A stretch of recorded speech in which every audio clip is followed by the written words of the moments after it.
YouTube family, you know these RICO alleged indictments for the alleged killing of FBG Duck by the alleged killers, and I keep saying alleged because I keep telling you folks, quit saying everything is snitching if you just reporting what the news already said, what's already out there. Y'all tweaking and making this whole snitch cap looking thing looking weird as hell, bro. Now, right now, you see Oblock DQ, one of the official members of the crew, official members of the gang. You feel me? He was in an unfortunate situation, y'all know, recently, a couple of days ago. They indicted him, you know? They took DQ for that ride, but, you know, DQ is a cemented member, you feel me? That man don't really fold. And if you know who DQ really is, bro. Like, with a lot of the circumstances, that part. And it's just, a lot of people are not understanding these indictments are going to be given to any name they see affiliated. It don't mean, I mean, Kenny Mack the other day was arrested and, well, not arrested, but finally got officially, you know, charged in the case. It's just, anybody could get charged for anything. It's like what you stand on, gang. Like what you like with the situation. You feel me? Like, if you don't say too much and you got litigations and people looking at for you the right way, what can really go wrong and what can happen? Fall back and let the masses see what it is, man. With Kenny Mack, I really do see a determined nigga that's out here trying to get his. Not Kenny Mack, but Oblock DQ, because Kenny Mack trying to get his too and be solid out here. But Oblock DQ, like, he once said on his Twitter, man, the only thing I need in life, verbatim, is just my block. You feel me? So he's in love with the block. You feel me? Official member we talking about here. Not a nigga that you could make games with his names and play with that man's name. You feel what I'm saying? You can't just say you're going to play with somebody's name and just, you feel me, and not know there's going to be consequences. With these guys, it's like, it's a family. You say it's gang, they say family. You feel me? It's like without no question. You say gang, they say family. You got to remember, this family thing go deep with them. It's cemented, it's been in there, and you can't really erase nothing that's in there. They have been back and forth through this. Shout out to DQ and Vaughn with such hits like that around here, they be blaming me.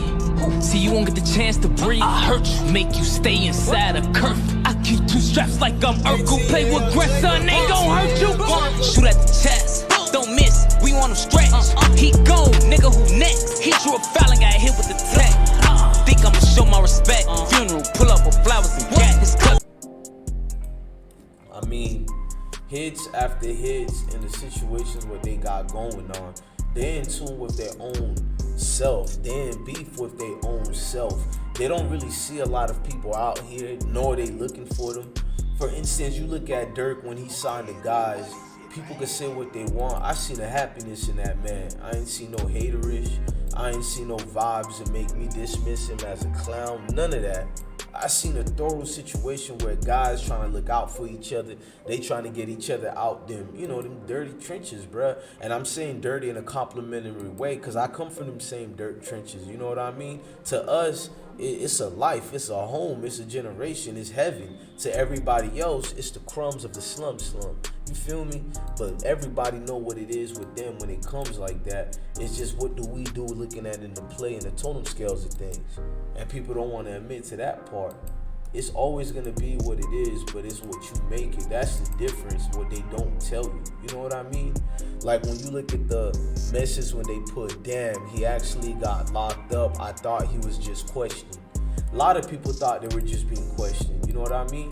But unfortunately, a lot of people just get the, you know what it is already. I don't want to say too much, but a lot of these guys is official family, you know? They don't even want to, I like saying members because I don't like saying gang all the time. And when I say gang, I'm tired of explaining. We don't mean that type of gang. You know what I mean?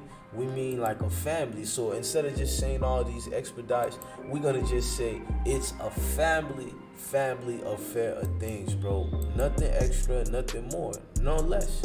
Family affair that kind of got switched in another lane, and people don't know how to look at the difference of that, so they put in the totem scales of different things, you know. On that block, we going to clowns. Try to slide, come back and blam. We can't go shoot 1,000 times. Lonely heck, you was in your prime. Damn, where I'm from, we wild and reckless. Phone them cook up, they professors. The hole you cap ain't with the extra. The rules, you get grabbed by the act confused. Name come up, get put on the news. We out on that block. Shout out to that man. Look like he doing grandstanding things of trying to make it out here, trying to, you know, get out the way. Even if he is in the way, he gonna make way. Like most of these guys who make way. And it's detrimental to understand that these RICO Fed charges is kind of brazy, bro. The rapper known as FBG Duck was said to be shopping for a birthday present for his son when he was cut down in a mob-style attack. And now the feds are using a law first aimed at mobsters to prosecute the five. On August 4th, 2020, it looked like an old-time outfit attack here on Chicago's Oak Street. 2 attack cars, 4 shooters, and a hail of bullets. But the target wasn't a 1930s gangster. He was a new millennium rapper, FBG Duck. Investigators say he was a gang member whose videos had irked members of a rival gang. 5 of whom tonight stand charged with his killing under the RICO statute, Racketeer Influenced and Corrupt Organizations Act, that in 1970 was created to help dismantle traditional organized crime, aka the mob. The reason why it's charged federally is because we were able to establish evidence to indicate that there was a racketeering enterprise here that was involved, and this murder was done in furtherance of that. We are going after gangs in this city.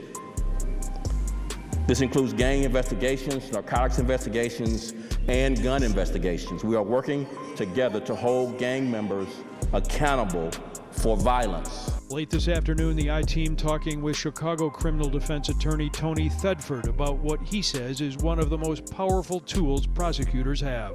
You have a street gang, alleged street gang, that kills another gang member in a high-profile case in downtown Chicago. So my belief is that the response is the harshest response possible to work with the Chicago Police Department to ultimately help us make the case.